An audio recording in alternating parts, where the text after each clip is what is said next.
What's happening, everyone? Welcome to another episode of Unparalleled Sports Talk with Joe's Kwame Fisher Jones. As always, I am him. I'm talking NBA in this allergy-led season we got going on. I'm talking NBA woman Everett Terry Jr. I am dying, and I did not realize I was dying until I sat down in this room. Prior to that, I thought it was all right, but I'm seeing myself on camera and I'm sniffling like crazy. But anyway, blah blah blah. What's good, E? How are you, man? Man, I'm breathing on time, man. I'm staying out the way. You know what I mean? Just making it do what it do. I don't know if you know what allergies are because it's still winter by you, but allergies are these things that Ooh, that was shade. Nice. within 100 feet of you, there's a pile of snow. I don't know where, what direction, but I know right now, at this very moment, as I sit in this 65 There's definitely weather, snow. There's definitely snow right outside my window. if you look, you can see the sun coming in through my window, beaming on me, natural light. I don't need any lights on. I don't think I've ever seen you shoot a segment in a hoodie ever or a sweater. It's always Got a a short couple. sleeve shirt. I got a couple when I was in laundry. When I leave here, I'm going to the gym. I got shorts on. Anyway, so speaking of snowfall, the snow is falling for my man, Mr. Privilege, Mr. Entitlement. Jonathan Redick is struggling in Los Angeles. Now, I'm going to I'm going to what's the word I'm looking for? Begins with a P. Anyway, it'll come to me later. I'm going. Oh, preface my comment with saying right now the Lakers are still in the midst, still definitely going to make the playoffs. They're far from the play-in, so they're going to be okay. But okay in the sense that they're going to make the playoffs. But my issue is and has and will always be: you have Luka Doncic and you have LeBron James on your team, and you are meddling between the 4 and 6 seed. That's unacceptable. Recently on the Twitter, or excuse me, on the Instagram page Hooper, they show an altercation between Luka Doncic and JJ Redick as LeBron James is subbed in for Luka. He tries to dap Luka up. Luka obviously gives LeBron a dap because you're not going to just disrespect your teammates. That's another reason why I always will side with Luka. But then as he's going to the bench, JJ Redick asks him what's wrong. Luka mutters something. I can't really read his lips. Then they get into it. And then Jared Vanderbilt gets between them and tries to defuse the altercation as JJ Redick does something that I find very interesting. He turned his back and walked away from him. And I'm going to get your comments on that in a second. In the middle of the altercation, he turns his back and walks away from him. Whereas a man to man, I have a problem with that. But we'll get to that in a second. I have said that I did not believe JJ Redick was qualified for that job. I did. And I didn't think he would be a good head coach. He won 50 games his first year, solid year. But I think we all would agree they underperformed in the playoffs, losing to the Minnesota Timberwolves, getting outcoached by Chris Finch, who later laughed at him in a public forum. My issue with JJ Redick is I feel like as a player, he was a journeyman, solid player. But the expectations for him, even though he was picked in the first round, were for him to be an okay player. And he exceeded those expectations by playing over 12 years in the league, by playing for multiple teams, by being on a Clippers team that really revitalized his career and having success in Orlando with Stan Van Gundy, that allowed him to have a little bit more perceived success. I feel like Sam Cassell was the better hire. Sam Cassell would have been the better hire. Ty Lue would have been the better hire. JJ Redick looks the part of everyone's favorite CEO, so people assume he's smarter than he is. We're seeing the fractured relationship with him and his star player playing out in front of us. Everyone often talks about Luka's failure to commit to defense. That's coaching. Everyone talks about Luka's failure to pass the ball. That's coaching. Everyone talks about Luka's failure to get into shape. That's coaching. Those are all things that a coach is supposed to do to motivate you. So I'm going to wrap it up with a bow like this. To me, JJ Redick has benefited from having those two players on his team.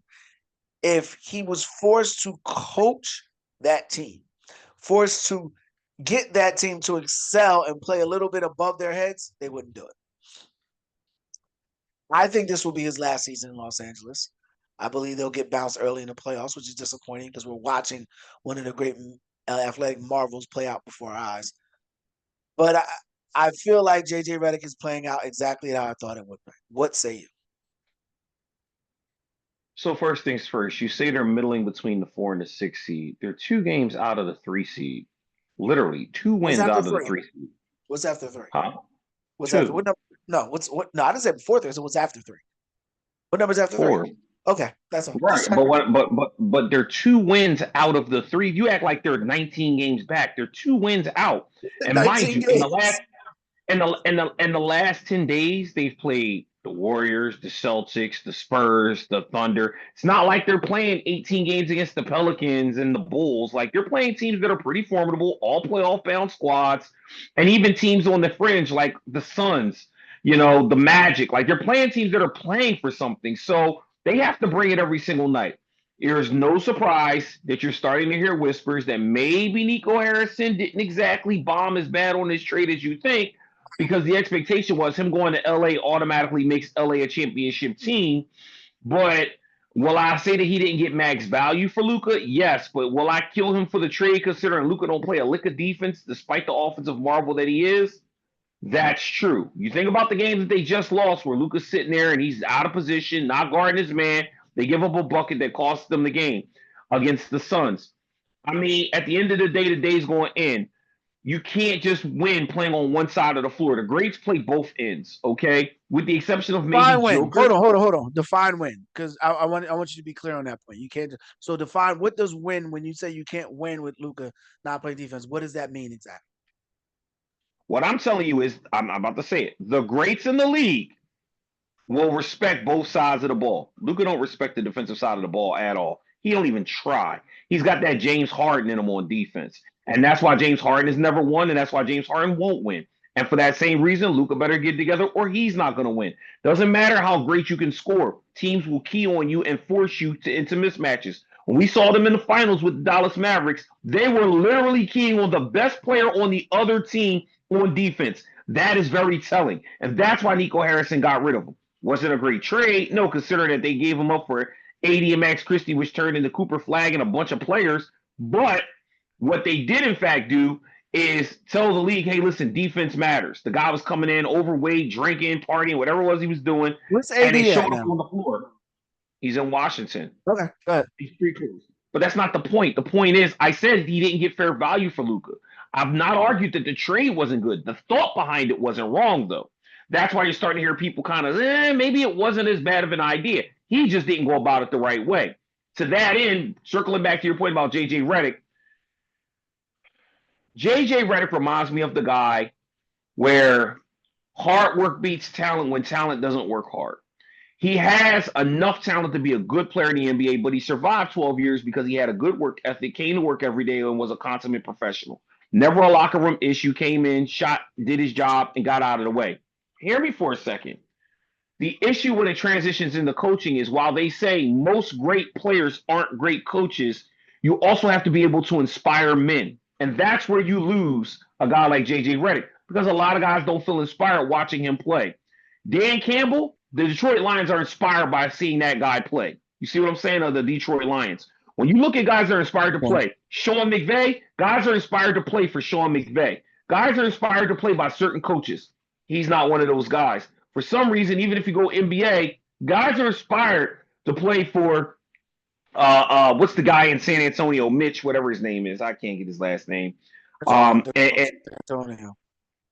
yeah, Mitch Johnson, right? Is it Mitch Johnson? I don't know. Whatever his name is. It's San Antonio. Eric Spoelstra is another one. My Nick buddy up in Nurse. Boston. Nick, Yeah, Joe Nick Nurse Mazzulla. is Joe Masula. Nick Nurse is so because we haven't really seen it here in Philly, but we know that he had it when he was in Toronto. But the point is, you have to be able to inspire leadership in men. You have to make them want to run through a wall for you. When I played football in my youth, when I played basketball in my youth, I used to have a coach I would run through a brick wall for. Sometimes you hear those fiery speeches, you're like, man, I want to go put cleats on right now at 35, 40 years old. He doesn't give you that. It's like, all right, dude, I hear you, but you gotta slick back hair and you look like you live in the tanning gym. I don't hear what you're talking about we gotta get here at 6 a.m. to work out every day. I'm goodbye, bro. Like you're 6'4". Who did you ever defend? You telling me about defense? Like, get out of my face. That's what I'm saying to you. So in that regard, don't think he's a good fit for LA, not because he doesn't have a good mind. He'd be a great assistant, but I don't think he inspires men in that regard. And to your point, I do think Sam Cassell, because he played both ends of the floor and people respect him, would have been a better hire for the Lakers, and he may be the next Laker coach. He just isn't right now. You do a lot of great points out. All wrong, but great, great, great points. And I when I was working in my other location, I used to have a lot of young ladies that I worked with, and they always would say this to me: "Don't piss me off." Whenever I said something like, "Don't piss me off," you, my friend, have pissed me off. You, my friend, as soon as you made the comment about Luka, the first thing about my mind, I can hear is, "Don't piss me off." You pissed me off. All right, first, but I want to start with your last comment with JJ Redick because it's fresh in everyone's head. You said the slick back hair. That was the thing. They said that JJ Redick reminded them of Pat Riley. And Pat Riley was his great coach. That's the face when people say, that's the face I have when people say Pat Riley's a great head coach. Because you know who Pat Riley had when he was playing basketball, when he was coaching? The greatest center of all time, arguably, and the greatest point guard of all time. You think you're going to win a couple titles when you got those two? Don't talk to me about coaching. Don't talk to me about Pat Riley coaching. When he won in Miami, who did he have? A top 5 shooting guard of all time. You think you're going to win a title or two? So don't talk to me about Pat Riley reminding him of Pat Riley. Pat Riley always had the best guns in the fight. Always. Not the arguably best guns. He always had the best guns in the fight. Kareem over Robert Parrish. Who you taking, bro? Who you taking? Who you taking? Magic versus I'm the not world. arguing Magic that. versus everybody. Who you taking? So the issue with JJ Redick is everybody knows basketball at that level. Everybody. The freaking video coordinator for the Orlando Bucks has a high level basketball acumen. Is it Steph Curry, Draymond Green, Steve Parrish? No, but it's damn good. The difference is you have to be able, use the word motivation. I'm going to say lead men. You have to be able to lead men. And you and I are grown men. We are Right. not going to follow somebody who doesn't know what the hell they're talking about. And even if you can, I'm gonna give you a great story real fast. And this, I'm gonna leave the JJ Redick basketball acumen. Eddie Jordan. You remember Eddie Jordan, Princeton I offense? remember What, Eddie Jordan. yeah, was Yeah. supposed to be one of the good coached out in Washington, D.C. So Washington is playing. Oh, I forget they're playing in the first round. I want to say Orlando Magic, but I could be wrong. But they're playing in the first round of playoffs. Eddie Jordan comes into the locker room, cuts his hand, wipes the blood on the board, and says, "I'm making a blood oath in front of grown men in the NBA when this is game 90 plus 4. Or excuse me, at this point, it's 85 games into the season. He thought that was going to motivate them. They went out and lost by 20. And they wound up losing the series 4-1. What's the moral of the story here? Now, Eddie Jordan, for those who don't know, was one of the architects of the Princeton offense, had a lot of success in Sacramento, was a high-level, great basketball acumen. He couldn't lead men. He couldn't lead men. And his It idea of matters. leading men was cutting his hand. JJ Redick's idea of leading Luka Doncic is allowing him to make the same defensive mistakes over and over and over and over and over and over again. We get it. Luka ain't Bruce Bowen. Bro, newsflash. Luka ain't Michael Cooper. I get it. So you know what you do? Maybe instead of pairing in a backcourt with Austin Reeves, you go ahead and give up a first-round pick. You go to Rob Pelinka and say, "Hey, listen, you think I'm the greatest man ever. Why not get me a defensive 3D player? Why not get me, I don't know, help me out, E. Caldwell Davis Pope." Yeah, you know the guy that's got 2 championships, one in Denver, one in Los Angeles, that has bounced around since he left Los Angeles and went to Washington. I was in Orlando, and I don't even know where he is now. Maybe you try to go out and squeeze that guy out. Maybe you try to go out and get some guy. Oh, my bad. You do have some defensive guys on that team. Vanderbilt was a good defensive player, right? Yeah. Yeah. Struggling now in Los Angeles. Oh, okay. Ru Hachimura was a solid defensive player in Washington. Wasn't a bar burner, but was a good player. Struggling in Washington. DeAndre Ayton, what is the Aytonator, looks awful. He looks awful. Dominator, man. Dominator, man. You know, I'm not calling him Dominator. Play catch up. He has no defense, so I took the D out of Dominator and called him. Come on, man. Catch Oh, the joke. Catch the joke. Yeah, I knew you were going to go with that. That's why I made it clear. The point is, man, nobody on that team is playing to their level, yet alone exceeding their level, and that's coaching. He's not leading except them. Brown. Are we? Stop putting Braun in the mix with everybody else, man. He's different. On the team. He's He's on different. the team. Why act like he ain't there? It don't matter who the coach is with Braun. What was David Blatt went to the NBA Finals with Bron? It doesn't matter. Who was the Valid. coach? Who's the coach Bron's rookie year? It doesn't matter. Who was his coach when he went to the first NBA Finals? It doesn't matter. It was Mike Brown. But it doesn't matter. Who the hell Bron is going to get you there? But the rest of the guys, it matters. And he doesn't lead them. And one more thing. Luka's failure to play defense, whether it's motivation, not having the God-given ability, is one thing. Continuously allowing teams to isolate him and expose him is another thing. Give you a point. Steph Curry Steph Curry now, I would say arguably is probably one of the better defensive guards in the NBA. Is he the best? No. But he is Steph Curry, especially before the injuries and everything, when he really got into his weight training, there was about it. When they won the title and they beat Boston, I remember getting this argument with a scout. I felt like Steph was probably top 5 defensive guards in that small window. In that small window, not now. When the year they beat Boston, He was in never that top playoff 5 run, his defense in that playoff run, the way he played against Boston, he was lights out. I'm trying to think of the guards' name. You give me the year that you're talking about. I promise y'all name 5 guards defensively better. You can look it up. You can look it up. Like I said, arguably, and I have no problem having a discussion. The year they beat Boston and won the NBA, when he won the championship, his last title. All right, we'll fact check that offline. Yeah, go ahead. You go ahead and check that out. The point I'm trying to make is one of the things that helped Steph become with Steve Kerr and Mike Brown's commitment to do what? Get him help. To get a guy like Gary Payton to come in, and you can no longer isolate Steph Curry. Clay was not the defensive player he needed to be. It was not the defensive player he had been in years. So they went out and got defensive guys. Juan Toscano Anderson. They got guys who specifically were defensive players who could run the floor and score in transition. Why can't JJ Redick find those guys? Why can't he get the Juan Toscano Andersons and Gary Payton II? And I know I'm forgetting somebody who can help me out on that team. Why can't he get those guys to play at a high level? Because he's not good at his job. It's just that simple. It's just that simple. And we're watching it play out in front of us with Luka. Now, last point, and then I'm going to get the ball back to you. You said he doesn't win. All right? And I asked you to clarify win. You could not do it. I'm going to clarify win. Clarify win means second year in the NBA, finishing seventh in the playoffs, 43 wins. The Dallas Mavericks, who finished 14th in his rookie year, his second year, make it to the playoffs.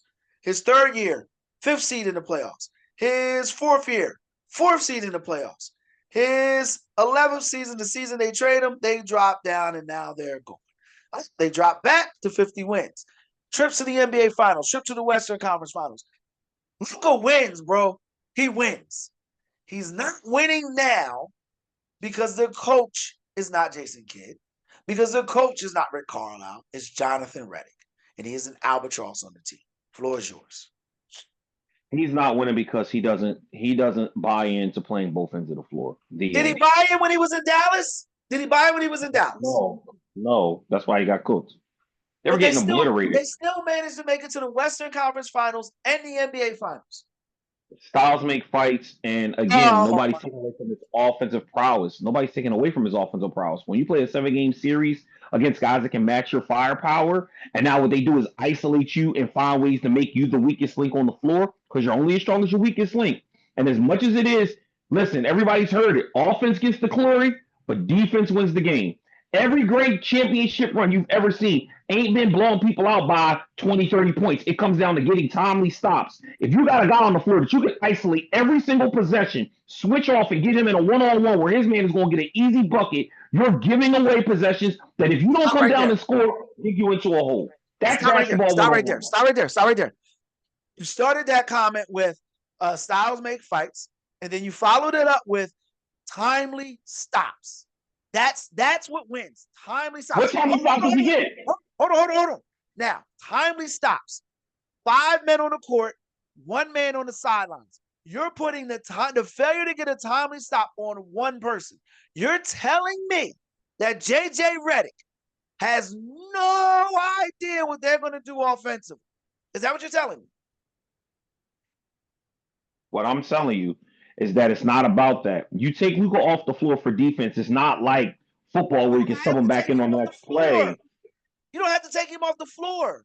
Did you watch the Dallas series against Boston where they obliterated them by literally calling ISO switches everywhere he was on the floor? Possession after possession after possession after possession. They didn't even hide it. The announcers are like, oh, they're going wherever Luka is again. That's what they did. That's how they beat them. Gentlemen sweep. Did whatever they wanted because all they did was find wherever Luka was on the floor and go to him. There weren't enough switches. There weren't enough ISOs. It wasn't, oh, we're just going to throw this guy over there. It didn't matter because he still had to account for somebody. And what I'm telling you is, until he buys in to wanting to be at least relevant, I'm not saying he got to be all world. I'm not saying he got to be all defense. But you can't be a matador on defense and let everybody blow past you. You have to be able to stay in front of your man. Make him work a little harder. Take an extra dribble. Pick his ball up sometimes. If you're letting him just blow past you to the hoop every single time, you know what we call that? Mouse in the house. Mismatch. You know when you play pick up rec ball, when you got that one guy on the floor that's getting cooked every possession, then you go, yo, bro, go. Play out, ISO, and you let the dude work on him because no matter who's in front of him, he's going to cook him. The end. That's all that they did. That's all they're doing in LA. Teams now know that Luka, for as great as he is on offense, it's wonderful, Luka, that you go out and give me 39 and 14 and 8. But you're giving up 40. How are you helping us win? Your 39 and 14 looks great, but you're giving up 40, and when the game comes down on the line, they're going to go wherever you are on the floor. Guaranteed. And if you double, somebody's wide open. It's not hard science to figure out how to get the best out of maximizing that mismatch. That's the problem. And it's hard because JJ Redick doesn't have a fix.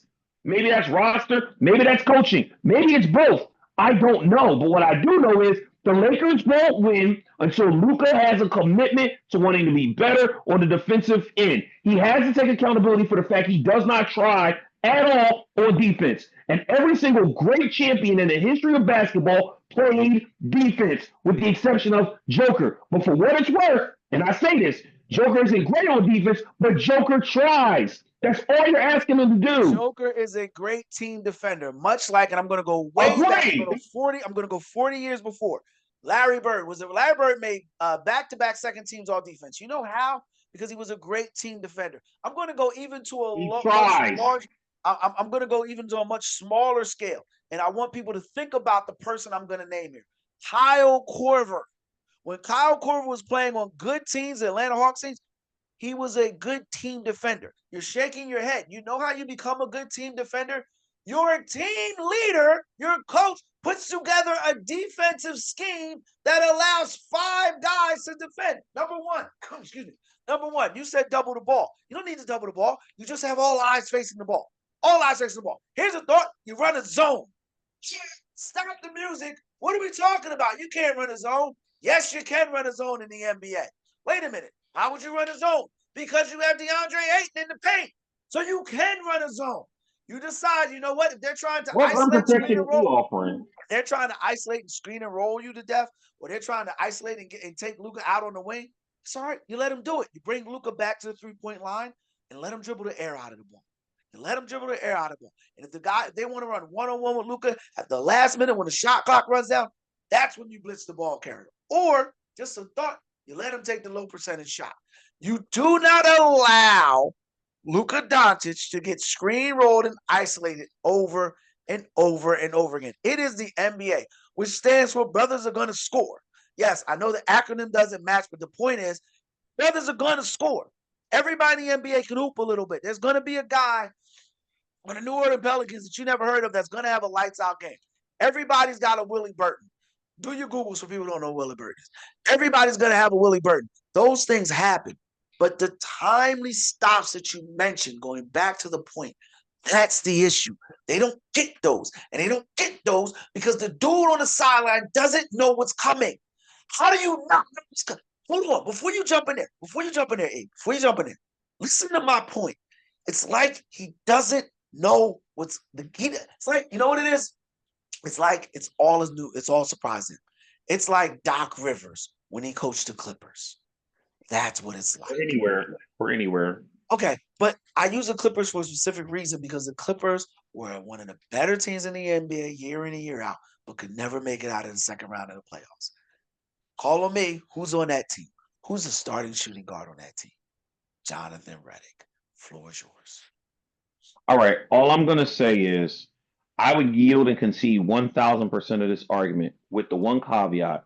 You want to hold JJ Redick to the fire and say that it's JJ Redick's fault that Luka doesn't play defense. But you mentioned in the same breath earlier in this conversation that Jason Kidd is a better head coach than JJ Redick, and he couldn't get Luka to play defense either. And he got cooked. And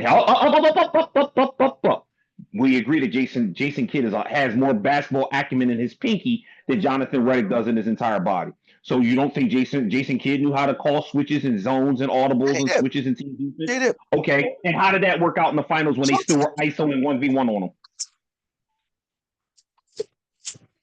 JJ Redick can't get these dudes out of the first round.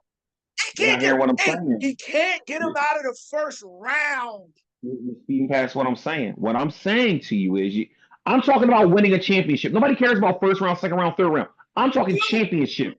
No.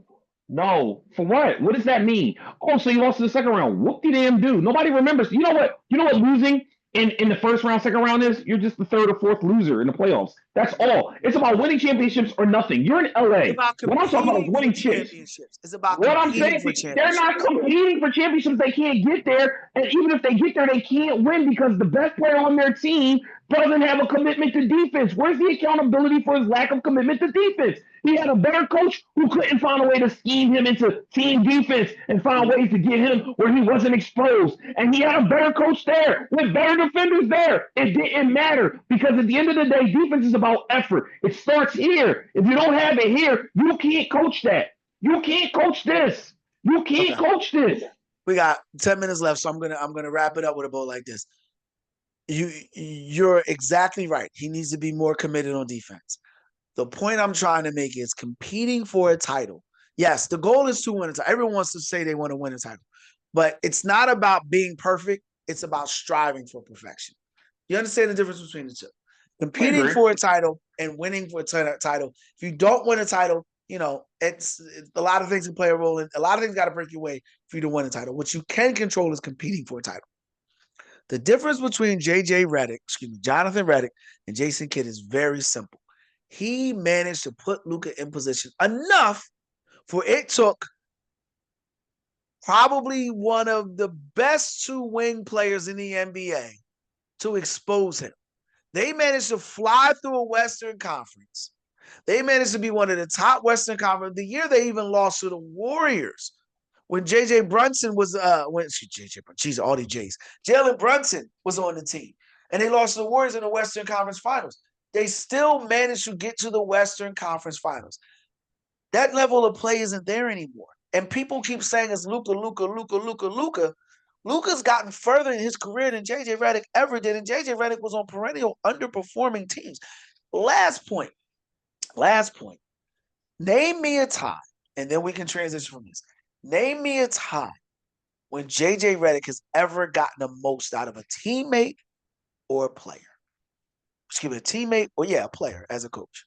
Well, this is his first time coaching, and as a player, I don't know because he was never the key of the offense. Duke, maybe Duke. I mean, that might be the only time I can think of. It was a trick question. I set you up, but I'm not gonna lie. I set you up on purpose because the guy that should have gotten the job, and the guy I'm gonna pound until our show makes it from Yahoo Sports to NBA TV, is Sam Cassell. We agree. We're not arguing the same stuff for me and NBA coach. Hold on. You talk to Steve Nash. You talk to numerous players. They all say Sam Cassell was a great mentor for them. You look at the time, whether it was the New Jersey Nets, the Los Angeles Clippers, when Sam Cassell led the Clippers. He knows how to coach point guards. He knows how to lead men. That's it. That's the difference. And I think we agree on that JJ just can't lead men. He doesn't know how. It's very simple. As men, and I'm closing, you either will or will not. And he will not lead men. He just won't. All right, we got a quick segment in there. I want to jump to surprise second half teams. And what I mean by that is we talked about the Lakers, and now we both agree that they're bound for first round exit. You know, if they make it to the second round, it doesn't matter. They just played a week later. So I'm looking for teams in the second half or a team that you think that's flying below the radar that actually is going to make a run in the second half. And, you know, probably I don't say make it to the final, the conference finals in their conference, but at least make it to the second round, or a team no one's talking about. What team you got for me?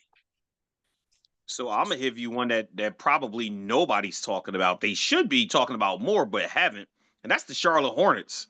You want to talk about a team that's been on fire? LaMelo Ball finally playing healthy basketball. Con Knipple might go ahead and sneak out this Rookie of the Year because Cooper Flag ain't played in almost 10 games, and all of a sudden Con Knipple's out here lighting the world up, setting 3-point records and becoming relevant, making the Charlotte Hornets a relevant basketball name, a team that guys used to look at as a layover cakewalk game as now we got to go play. They're getting Brandon Miller looking like a first round pick all of a sudden. Musa Diabate is playing good basketball. And of course, the much maligned albatross Miles Bridges getting himself together out there, averaging, just under 20 points per game and about 8 or 9 boards. Listen, they've got this team clicking. They made some trades at the deadline. They got some good depth. I think they're headed in the right direction. And the thing is, because they're starting to get some cohesiveness and you're starting to see the talent that LaMelo Ball is, don't be surprised if they match up with the right teams. They might get through the first round and get to the second round. They're going to probably be a play-in squad because they started out really slow early in the year and LaMelo missed a little time. But they're starting to get some traction, and I would not be surprised if they get through the play-in and hand a first-round L out to somebody where they match up well against an older, slower team, like let's say the Knicks. They could catch the Knicks off guard and beat the Knicks. And it's something that's very possible because of the way they match up. So yeah, I like the Charlotte Hornets. That's the team under the radar that I really have my eye on and I like, and they're exciting because of LaMelo. That is a great pull by you, and I don't mean to be facetious. That is a great pull by you. Because you know how much how high I am on LaMelo Ball. I'm a huge LaMelo Ball fan. I think everyone knows that. Very frustrating what was going on with him, but they're doing some good things in Charlotte. You mentioned the second year player. I want to say out of Arkansas. His name escapes me. He's playing well. Brandon Miller.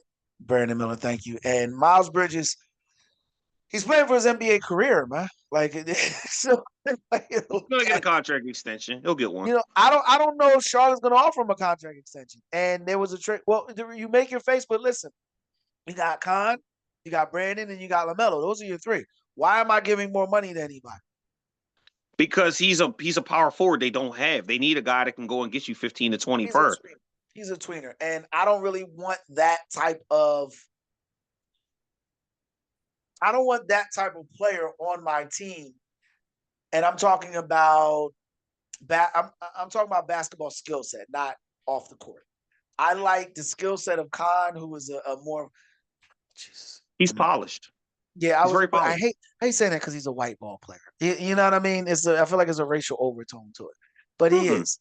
He's a more skill set. I like Brandon Miller. I like the ceiling for Brandon Miller. I think Brandon Miller's ceiling is higher than Miles. Now, my team is not a surprise per se, but what I'm going to say they're going to do. I am part of the Victor Wembanyama fan club. That was my second team, but they're the 2 seed. They're not really surprising me. Yeah, see, you're a member. We've been talking about this for 2 years. We said the Spurs were going to be a dark horse 2 years ago, and now they're finally showing you they ain't really a dark horse. Like, they're here announcing to the world that they're coming. All right, and the Thunder better watch out because they're on their necks. My point is, we got 2 minutes left. They're gonna win the number 1 seed in the Western Conference. They might. They're 9-1 in their last 10. Of February. They're 9-1 in their last 10. Victor's playing out of his mind. The team itself is playing out of his mind. They had a rough loss. It's bound to happen, but here's why. OKC is going to start resting players. They're going to say, "Oh well, we need to do load management." And they're resting Shaw tomorrow for no reason. I'm like, he just came back after being off for like 3 months. He can't play. Like, what are we doing? And San Antonio wants that number 1 seed, and if they get that number 1 seed, then they line up against probably either Portland or I'm going to say Portland or Golden State because I think the Clippers beat Golden State in the play-in. So they get a chance to take out Steph Curry. Victor Wembanyama is him. He's got that competitive, like Anthony Edwards and Ja used to have, until Memphis beat it out of him, until Glorilla beat it out of him. He's got that. He's got that competitive. What's the word I'm looking for? That testicular fortitude. That's the word out there. He's got the testicular fortitude. And that's the difference. I love everything about him as a player. I love everything about him as a leader. I love everything about him as the face of the NBA, which is a conversation we'll have next show. But yeah, I think San Antonio Spurs are going to be the number 1 seed in the Western Conference. And when they do, you're going to come back and try to join the Victor Wembanyama fan club, and I'm not going to let you. That's it. That's it for this episode of Unparalleled Sports Talk. If you liked the episode, make sure you share, comment, subscribe, whatever your podcast platform allows you to do. Is Everett Terry Jr. not allowed in the Victor Wembanyama fan club? I'm Kwame Fisher Jones. Until next week, we appreciate your time here. You be easy.